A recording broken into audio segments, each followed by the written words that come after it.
अस्सलाम वालेकुम दोस्तों, तुसीं देखदे पए हो लुड्डन पंजाब टीवी ते मैं तुहाडा मेज़बान मुहम्मद अहमद। सब तो पहले जनाब अपने चैनल लुड्डन पंजाब नूं करना है सबसक्राइब, बैल आइकन नूं करना है प्रेस ताकि मेरी आने वाली अच्छी और बेहतरीन वीडियो मेरे वीर वेखण सब तो पहले। जनाब वीरां वास्ते वैड़ लैके आए हैं। ये मैनू वेख के थोड़ा जिहा खोर बखोरे जी हुंदी पई, कैमरा वेख के। सील साऊ जानवर है, साहीवाल दे विच क्रॉस है जनाब। ये मेरे वीर करन तसल्ली आपदी, दूसरा दिहाड़ा सूई नूं है। है जनाब थन शन हर चीज़ की मेरे वीर तसल्ली कर लैन। कद चंगा गाड़ी कोले, बाकी जनाब हर चीज़ मेरे वीरों के सामने।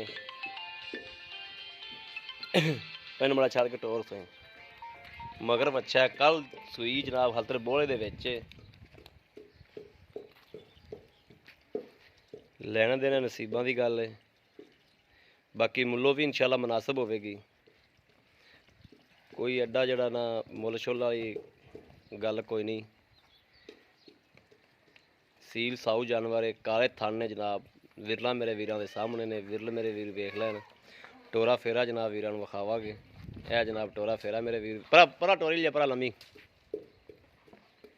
यह जनाब टोरा फेरा मेरे वीर वेखण आपदी करन तसल्ली। उस तो बाद जनाब फैसला करन लैनी चाहिए या नहीं लैनी चाहिए।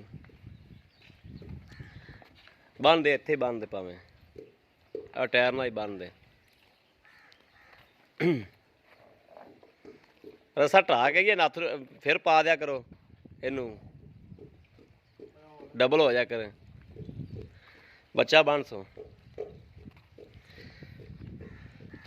बच्चे ने समाती होनी। कदों सोई है?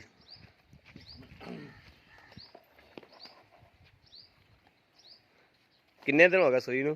2 दिन हो गए। 2 दिन हो गए। बोले च कि दुध ते आ गई? बोले च यार थोड़ी बोले विच। हाँ जी। ते एक सुबह किनवा सूई? सुबह दूजा सुबह है, दूजा वारा है। दूजा सूई हो? सील साऊ, कोई मसला नहीं, अल्लाह का शुक्र है। सील साऊ है। ते दुध किन्ना क चोंद रहे पिछले सूबे च? 12 सेर चोंदे रहे।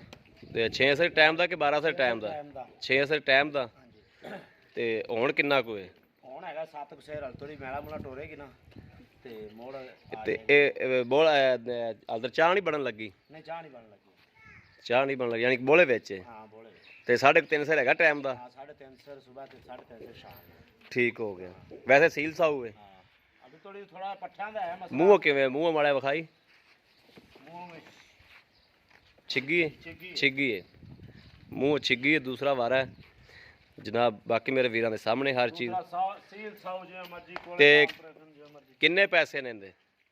ਇਹਦਾ ਜੀ ਪੈਸੇ ਹੈਗੇ ਨੇ 1,60,000 1,60,000। ਹਾਂਜੀ। ਤੇ ਇਹਦੇ ਵਿੱਚੋਂ ਕੋਈ ਪਿਆਰ ਮੁਹੱਬਤ ਪਿਆਰ ਹੰਬਲ ਕਰ ਲਾਂਗੇ। ਕਰ ਲੋਗੇ? ਹਾਂਜੀ जी ठीक हो गया। लो जी मेरे वीर करन आदी तसल्ली। लैने देने नसीब की गल है। बच्चे दे मैनू तो आमन नहीं देंदी। ਇਹ ਬੱਚੇ ਪਰ ਹੌਲੋ ਜੀ ਕਰਦੀ ਵੀ ਨਹੀਂ ਤਾਂ ਹੱਲਦੀ ਨਹੀਂ। ਇਹ ਤਾਂ जनाब किसी भी मेरे वीर पुराने लैने हुए राबता नंबर 0307 00 15 881 ਇਹੋ जनाब WhatsApp नंबर है, ਇਹੋ राबता नंबर है। बाकी उम्मीद करा कि साड़ी अज वाली वीडियो मेरे वीरों नूं पसंद आएगी। पसंद आवे कमेंट लाइक शेयर आदे वीर नूं जरूर करते रहो ताकि तुहाडा वीर तुहाडे वास्ते जनाब बाहर फिर के अच्छे तो अच्छा जानवर लैके हाज़र होंदा रहे। बाकी जनाब इस वीडियो तो आदे वीर नूं दिओ इजाज़त। अल्लाह निगहबान। पाकिस्तान जिंदाबाद।